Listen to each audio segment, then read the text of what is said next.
Hello बच्चों, तो आप सबका स्वागत है शौर्य एकेडमी इस यूट्यूब चैनल में। तो आप पढ़ने जा रहे हो physics with Vaibhav sir.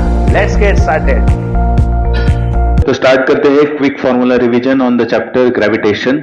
So first you studied the 3 Kepler's laws of motion, correct. Now formula study कर रहे हैं तो लॉज भी रिवाइज करेंगे। What is the Kepler's first law?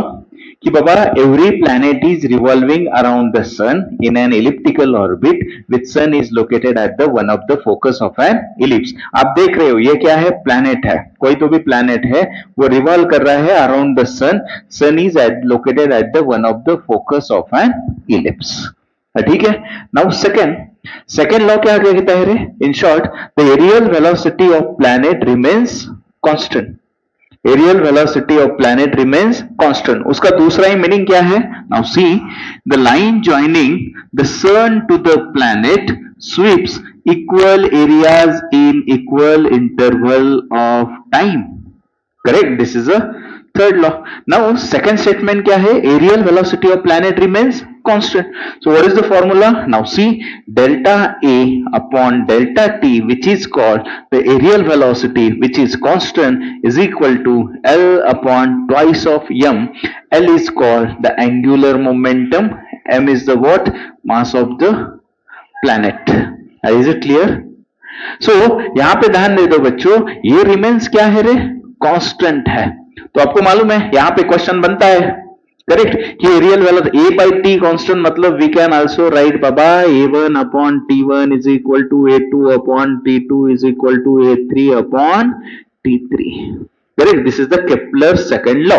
This is the equation of the Kepler second law. यहां से question बनता है, क्लियर? ठीक है, यहां पे दिखाई दे रहा है ना, every planet sweeps equal areas in equal interval of time, clear? ठीक है। Next, so Kepler's third law क्या कहता है? Kepler's third law, the square of time period of revolution is directly proportional to cube of semi-major axis traced by the ellipse. Is it clear? Traced by the planet. Is it clear? So मतलब क्या रहे? आपको याद होगा बच्चों, आपने equation derive किया था, शॉर्ट में आप लिखते हो t square is proportional to r cube. Actual equation क्या होता है इसका? t square is equal to k r cube, मतलब बाबा t square upon r cube remains constant. तो यहां से आपको मालूम है क्वेश्चन बनता है, तो आपको ये ध्यान में रखना है बच्चों, दैट इज, यहां से लिख रहा हूं मैं कि बाबा t1 upon t2 bracket square is equal to r1 upon r2 का क्यूब। यहां से प्लस थर्ड लॉ पे क्वेश्चन बनते हैं। डिटेल एक्सप्रेशन क्या है वो सेपरेट स्टडी करेंगे टाइम पीरियड ऑफ सैटेलाइट में, लेकिन केप्लर थर्ड लॉ क्या कहता है? T square is proportional to r cube. यहां से बनता है this question. Is it clear? ठीक है। Next, now see, universal law of gravitation, that is the Newton's law of gravitation. तो आपको मालूम है न्यूटन्स लॉ ऑफ ग्रेविटेशन ने क्या कहा? In the universe, yes, every particle having the mass attracts the other particle having the mass with a force which is below directly proportional to product of the two masses and inversely proportional to square of distance between the line joining the center of two masses. So यहां से हम proportionality निकाले बच्चों, तो आपको मालूम है g m1 m2 upon r square. आप दिखाई दे रहे हो मास 1 मास 2, the distance between them is the what? Small r. तो यहां से बनता है this is the Newton's law of gravitation. तो यहां से आपको मालूम है what is the value of universal gravitational constant? 6.67 into 10 raised to minus 11 newton metre square per kg square. And यहां पे most important things, gravitational force obeys the inverse square law. Gravitational force is always attractive in nature. Gravitational force is long range force. Gravitational force is weakest force among all the forces. Gravitational force is independent of the media between the two masses. Important conclusions. Is it clear? So आपको मालूम है कि बाबा ये मास इस पे exert force करेगा, दूसरा इस पे एक्सर्ट करेगा, बाय मैग्नीट्यूड दोनों का जो वैल्यू होगा वो सेम होगा, लेकिन जो डायरेक्शन है that will be what? Opposite. Clear? So this is all about the Newton's law of gravitation. Clear? यहां पे आपको डायमेंशन भी पूछ सकते हैं यूनिवर्सल ग्रेविटेशन का, क्या होता है रे? m-1 L3 T-2 is the dimension of universal gravitational constant. ठीक है, चलो next, the relation between small ji and capital G. Small G क्या होता है? एक्सेलरेशन ड्यू टू ग्रेविटी और gravitational acceleration on the surface of earth. कहां पे? On the surface of earth. And capital G क्या होता है? Universal gravitational constant. तो क्या होता है बच्चों relation? Small G is equal to gm upon are square. तो इसके आगे यहां से ध्यान दे दो बच्चों, ओनली जी आया तो it represents the value of gravitational acceleration on the surface of earth. G is the what? Universal gravitational constant. यहां पे अर्थ की बात कर रहा हूं तो m is the mass of earth, वो वैल्यू भी पता होना चाहिए, वो होती है 5.98 into 10 to the power 24 kg. R is the radius of earth which is 6400 kilometer or 6.4 into 10 raised to 6 meter. ठीक है, चलो नेक्स्ट वन इज व्हाट कि gravitation, the gravitational acceleration on the earth surface बच्चों। सो आपको मालूम है अगर इस इक्वेशन में आपने सब वैल्यू सब्स्टिट्यूट किए, G पता है, M पता है, R पता है, generally M indicates the mass of planet होता है, तो यहां पे आपने सब वैल्यू सब्स्टिट्यूट किए तो ये मिलती है 9.81 metre per second square. Correct? यही अगर मैं कह रहा हूं gravitational acceleration on the surface of moon, तो वो क्या होता है बच्चों? That is acceleration is equal to 0.0027 metre per second square. याद रखो जो टाइम पीरियड होता है मून के लिए वो होता है 27.3 डेज, जो आर होता है distance 3.85 into 10 raised to 5 kilometre. ये सब वैल्यूज फिर से यहां पे सब्स्टिट्यूट करेंगे तो आपको मिल जाएगा acceleration on the moon which is 0.0027 metre per second square. Correct? आया समझ में? So this is the relation between small ji and g. This is the value on the surface of earth, this is the value on the surface of moon. Next, the variation of g with altitude. आपने study किया बाबा gravitational acceleration 4 parameter के साथ very करता है। First with the altitude और height, second is depth, third one is latitude, fourth one is the shape of the earth. ठीक है? सो पहला जो आया है आपको मालूम है बच्चों, यहां पे मैंने कंसिडर किया अर्थ का surface centre of the earth C. आपको फाइंड करना है value of G at height H. Suppose ये कुछ तो पॉइंट ए होगा। सो आपको मालूम है most important thing, all the distances in the gravitation measure from the centre of earth. तो यहां से मैं सरफेस तक आया, this is called the radius of earth. और हाइट जो मेजर की जाती है बच्चों, height is measure above the surface of earth. Correct? And so small r always represents the r plus h. Radius of earth and height is measured above the surface of earth. तो बच्चों यहां से आपने study किए थे दो फॉर्मूले। पहला फॉर्मूला जो होता है gh upon g is equal to r upon r plus h bracket square. This relation is always applicable. And one more relation you have studied, that is a condition कि बाबा अगर height radius of earth से comparatively very small होगा, कम होगा, so in that case we use the formula yes, that is gh is equal to g in bracket 1 minus 2h upon r, where gh represents the acceleration due to gravity at height h, g represents the acceleration due to gravity on the surface of earth, h is a height above the surface of earth, r is the radius of earth. Is it clear? ठीक है? Okay. Now next, the variation of g with now depth. So now यहाँ पे ध्यान दे दो, again I am considering the surface that is earth, then again its center. Now we know that the distance from the center to surface is a radius of earth. Now we have to measure, find the value of acceleration due to gravity at depth d. So we consider here, now see the depth is measured again from the surface of earth. So this is a small d. Is it clear? So ये distance बन जाता है बच्चों r minus d. Is it clear? ठीक है. So यहां से आपको फाइंड करना है दूसरा equation, that is the variation of g with depth d. उसका फॉर्मूला होता है gd is equal to g in bracket 1 minus d by r. So gd represents the variation of g at depth d. Again, g always represents the variation of that is the gravitational acceleration on the surface of earth. D is a depth measured from surface of the earth, and at the center of earth gravity is 0. Clear? Okay, ठीक है. So this is the important relation. Now next, the variation of g with latitude and the variation of the rotation. Now see, again I am considering earth, correct? So this one is the what? Polar axis. This represents the what? Here the equator, then pole. Now we know that suppose I am considering the object position is here, so the angle theta is measured from the equator. Variation of rotation, that is with latitude, with angle theta, correct? So यहां से आपको find करना है g dash और the g at theta, correct? Variation of g with latitude.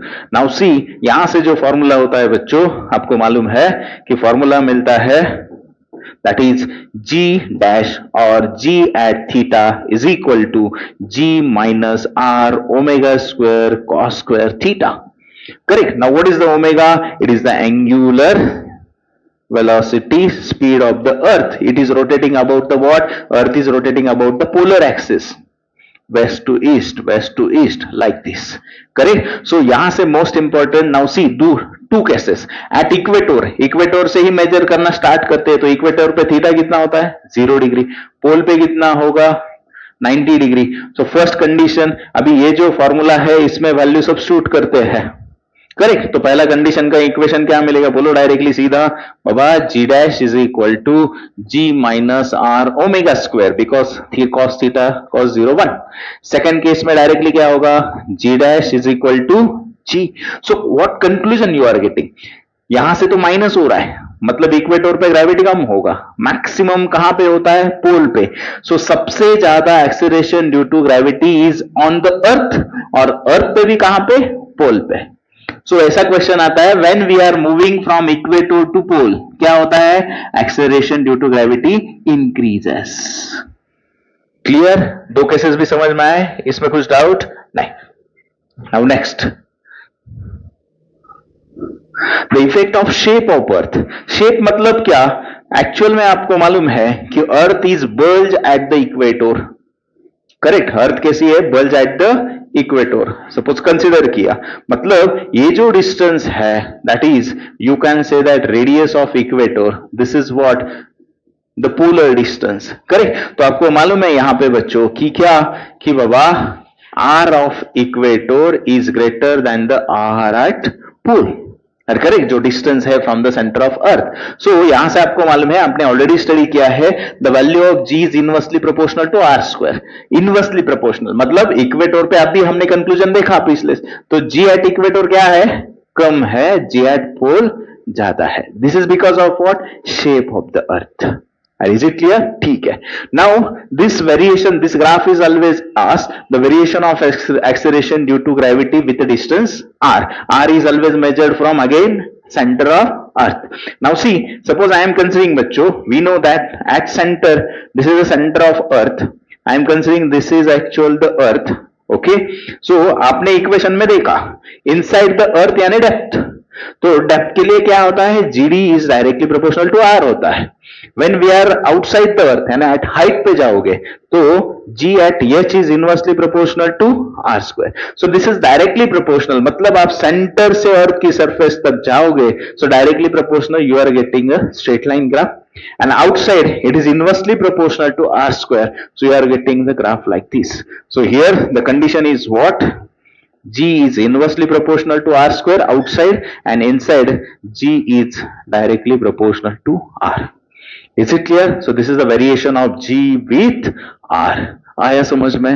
ठीक है. Next, the variation of G in terms of density, most important. यहां से बहुत सारे questions already आए हैं. So remember, small g is equal to 4/3 pi rho G R. What is the relation? यहां से आप देख रहे हो G with R, करेक्ट? यहां से वर्ड डेंसिटी आया.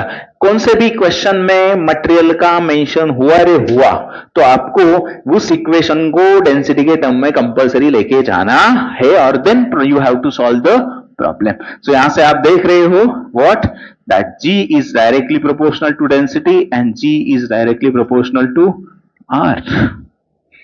क्लियर? ठीक है। सो यहां से रो किया है, rho is what density of the earth. ठीक है। Next, gravitational potential energy. आपको मालूम है work done to raise the object at height h against the gravitational force is stored in the form of potential energy। so what is the formula? Formula होता है, बोलो, that is U। तीन फॉर्मूले। पहला formula U is equal to minus GMMR। बच्चों जहां कहीं पे मैं स्मॉल r लिखूंगा, small r always indicate R plus H। Okay, so now see minus GMM upon R। Second formula होता है that is the change in potential energy. इसका आपको याद होगा तो आपने बोर्ड में इक्वेशन डिराइव किया है, that is delta U is equal to GMM in bracket 1 upon R initial minus 1 upon R final. So always remember M indicates the mass of planet, earth होगी और कुछ दिया रहेगा, और स्मॉल m इंडिकेट करता है मास ऑफ ऑब्जेक्ट। करेक्ट। तीसरा formula change in gravitation का क्या है? तीसरा फॉर्मूला, नाउ सी, ये बहुत भारी क्वेश्चन है, इसमें हमेशा एक क्वेश्चन बनता है, delta U is equal to mgh upon 1 plus h by r। आपको आता है कि if the object is raise at a height equal to 2 times of radius, 3 times of radius, तो पोटेंशियल एनर्जी कितनी चेंज होगी? So this is a important relation. Correct? So this is all about the gravitational potential energy. Why the minus sign? Work is done against the gravitational. Is it clear? ठीक है। Next, gravitational potential। क्या होता है gravitational potential? Gravitational potential represented by V। ये होता है gravitational potential energy per unit mass। So हमने already देखा what is the formula? GMM upon R। ये potential energy का formula, divide by mass। So what is the formula of gravitational potential? minus GM upon R। Correct. यही equation कैसे right कर सकते हैं? V is equal to that is U2 minus U1 upon, अरे बोलो, that is the M, or is equal to work done per unit mass। It can also write, ठीक है, इसकी कोई जरूरत नहीं। Is it clear? So these all are the formulas are used to calculate the gravitational potential। कभी कभी unit पूछते हैं बच्चों। सिंपल, U क्या है? ग्रेविटेशनल पोटेंशियल एनर्जी है, यानी joule, divide by mass, joule पर केजी। ठीक है, चलो next, escape velocity। what is escape velocity? It is the vertical velocity given to the object so that it escape from the earth's gravitational influence। so क्या होती है escape velocity? V is equal to root of 2gm by r। ये कहां से है? from the surface of earth। अरे correct. आपको मालूम है बच्चों कि बाबा हमने स्टडी किया, G का इक्वेशन क्या होता है? GM by r square. तो यहां से सब्स्टिट्यूट करूं मैं, GM किसके बराबर है? GR स्क्वायर के बराबर। मतलब यहां पे क्या बनेगा रे बच्चों? V का दूसरा इक्वेशन बनेगा √2GR। क्या बनेगा? √2GR in terms of acceleration due to gravity. Clear? ठीक है। सो बच्चों यहां से डायरेक्टली सीडी में क्वेश्चन पूछे थे कि बाबा अर्थ सरफेस में मुझे बताओ, यहां पे जी पता ही है, आपको पता है, मास ऑफ अर्थ पता है, रेडियस ऑफ अर्थ पता है, सब वैल्यू सब्स्टिट्यूट करेंगे तो एस्केप वेलोसिटी की जो वैल्यू आती है from the surface of earth वो होती है 11.2 किलोमीटर पर सेकेंड। ठीक है। Then in terms of density क्या होता है इक्वेशन? एस्केप वेलोसिटी हमेशा, ये भी क्वेश्चन बहुत फेमस है, 8/3 रो पाई जी आर स्क्वायर। सो यहां से कंक्लूजन खाली ध्यान में रखो बच्चों, escape velocity is proportional to r, escape velocity is proportional to root of rho, that is the root of density. Clear? ठीक है। So this is about the escape velocity. Now next, critical velocity or orbital velocity. What? The minimum horizontal velocity given to satellite so that it continuously revolving around the earth in circular orbit। क्या होता है ये? Yes, the critical velocity और orbital velocity का formula होता है √GM। तो बच्चों यहां पे मैं क्या लिख रहा हूं? Small r। तो अभी क्या होगा, ऑर्बिट में घूम रहा है तो रेडियस अर्थ से ऊपर है वो, सो स्मॉल आर यानी आर प्लस एच होगा। so, यहां से बच्चों फिर से आपको मालूम है कि ये जीएम बाय आर हो गया, करेक्ट। दूसरा फॉर्मूला क्या आ जाएगा रे, इनटू क्या होगा, रूट ऑफ जी आर। अभी फिर से आप देख रहे हो एक कंडीशन मैंने ऐड किया है, ये हमेशा आता है न्यूमेरिकल में, when the satellite is revolving very close to surface of earth. इसका मीनिंग क्या होता है बच्चों कि height is approximately equal to 0, मतलब ये इक्वेशन क्या बनेगा रे, VC is equal to root GM by r. Again आपको तीनों भी वैल्यूज पता है, सो आप सब सब्स्टिट्यूट करेंगे तो ये वैल्यू आता है 7.75 किलोमीटर पर सेकेंड, वहां पे एस्केप कितनी थी, 11.2 किलोमीटर पर सेकेंड। ठीक है, यहां से आता है इन टर्म्स ऑफ डेंसिटी, फिर से वही, अरे correct, in terms of density क्या हो गया, ऑर्बिटल वेलोसिटी। आपको मालूम है, एक्चुअल में ये बताता हूं मैंने, ये इक्वेशन लाए कहां से, तो आपका कंफ्यूजन दूर हो जाएगा। नाउ सी बच्चों, तो यहां से मैं क्या करूंगा, अरे आपको मालूम है डेंसिटी आ रहा है तो मास की जगह हम सब्स्टिट्यूट करते हैं डेंसिटी इनटू वॉल्यूम।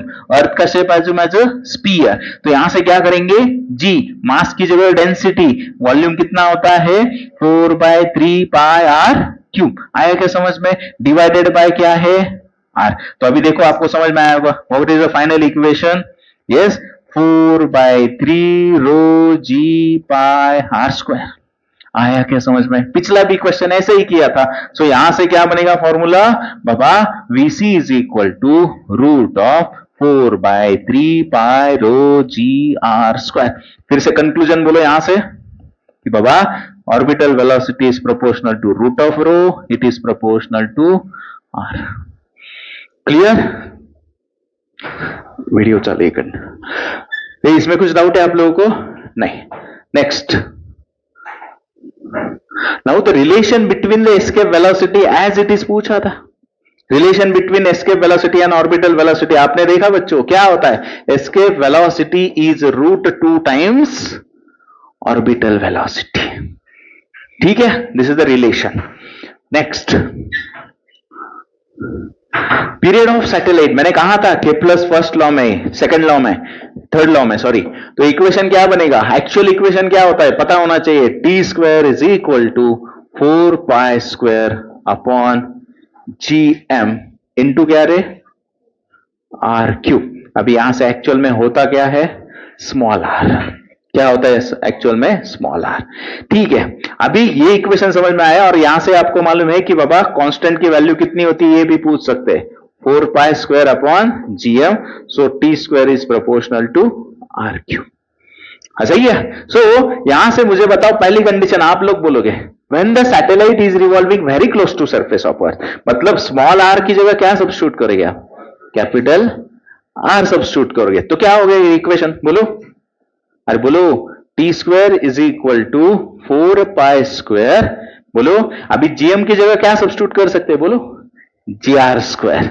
सो नीचे क्या आ जाएगा, G R square into what, R cube. बोलो बच्चों, यही इक्वेशन एज इट इज पूछा था, फाइनल इक्वेशन बोलो, टी का इक्वेशन क्या होगा, यहां से देखो एक आर बाकी रह जाएगा, तो रूट में जाके बोलो क्या हो जाएगा, root of 4 pi square R by G, और you can write T is equal to 2 pi root of R by G. Important, T is, अरे सॉरी, जी इज देयर ना, rho, R by G. Is it clear, समझ में आया, ठीक है।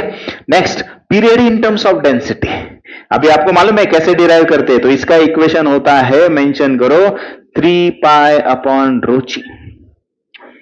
अरे correct, the time period in terms of density, equation याद रखो सब, T is equal to root of 3 pi upon rho G. Clear, so this is about the period of satellite.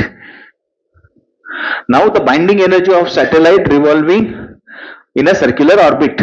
फटाफट इक्वेशन बोलो, पहला इक्वेशन, काइनेटिक एनर्जी का equation होता है, बोलो, G M M by 2 R, R R plus H. Potential energy का equation बोलो, minus G M M upon are.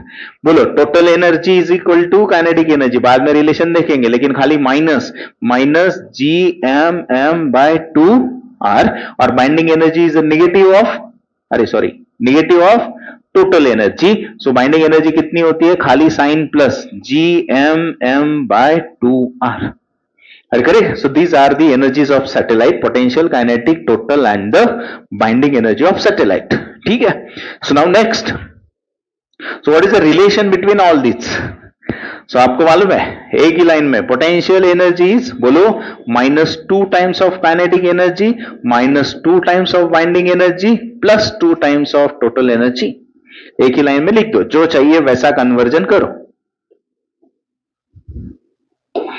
Clear? ठीक है. Next, the effective weight in A lift. Correct. Already मैंने laws of motion में explain किया है ये. सो now see, यहां पे क्या है? लिफ्ट रेस्ट पे है, तो नेट एक्सेलरेशन क्या होगा लिफ्ट का? 0. सो आपको मालूम है weight of the object mg is acting in the downward direction, surface exert a normal reaction. सो आपको मालूम है बाय रिएक्शन यहां से सीधा क्या मिलेगा? अरे कोई एक्सेलरेशन नहीं है. सो नेट फोर्स किसके बराबर होता है? एक्सेलरेशन. नेक्स्ट केस में समझ में आएगा. सो यहां पे जो आपको आपका वेट मिलता है वो कैसा होता है? अरे एक्चुअल वेट मिलता है आप लोगों को, जितना जहां पे खड़े रहो उतना ही वेट, क्योंकि हम लिफ्ट मूव नहीं कर रही है. ठीक है. अभी नेक्स्ट केस कि बाबा अभी हम कह रहे हैं कि बाबा lift is moving in the upward. तो आपको मालूम है साइन कन्वेंशंस, नेट फोर्स किसके बराबर होता है? Mass into acceleration. अभी साइन कन्वेंशंस कैसे होते हैं? जिस डायरेक्शन में मोशन कर रही है उस डायरेक्शन का फोर्स पॉजिटिव, दूसरे डायरेक्शन का नेगेटिव. तो यहां पे पॉजिटिव कौन होगा? नॉर्मल रिएक्शन माइनस mg किसके बराबर होता है? Net force, mass into acceleration. तो हमारा वेट कितना ये कौन देता है? नॉर्मल रिएक्शन देता है. सो यहां से देखो नॉर्मल रिएक्शन किसके बराबर? mg plus ma. So n is equal to m in bracket g plus a. हमारा एक्चुअल वेट कितना था? mg. अभी और ma बढ़ गया, मतलब वी फील हेवियर, आपको ज्यादा. तो यहां से आपका कंक्लूजन क्या मिलता है बच्चों? यहां से वी फील हेवियर. आपने महसूस किया होगा लिफ्ट में अपवर्ड डाउनवर्ड जाते हुए. कंडीशन समझ में आया? ठीक है. नेक्स्ट कंडीशन बोलो बच्चों. Lift having the downward force analysis बोलो. अभी कौन पॉजिटिव होगा? नीचे जा रही. सो mg माइनस n किसके बराबर? ma के बराबर. तो कौन चाहिए हमको? n. तो n क्या होगा? mg minus ma. So m in bracket g minus a. अभी हमारे एक्चुअल वेट से हमको माइनस हो रहा है, मतलब what is the conclusion? We feel lighter. अरे क्लियर? आया समझ में कंक्लूजन? करेक्ट. ठीक है. Now next, there is a condition of free falling lift. मतलब बाबा क्वेश्चन आता है कि लिफ्ट के स्ट्रिंग को कट किया, तो अभी वो कैसे फॉल करेगी? नीचे आएगी, लेकिन एक्सेलरेशन किसके बराबर है? जी ना. मैंने पेन छोड़ दिया, इसके ऊपर कौन सा एक्सेलरेशन एक्ट होगा? ग्रेविटेशन. आया समझ में? मतलब तीसरा केस फ्री फॉल, मतलब उसके ऊपर एक्सेलरेशन किसके बराबर होगा?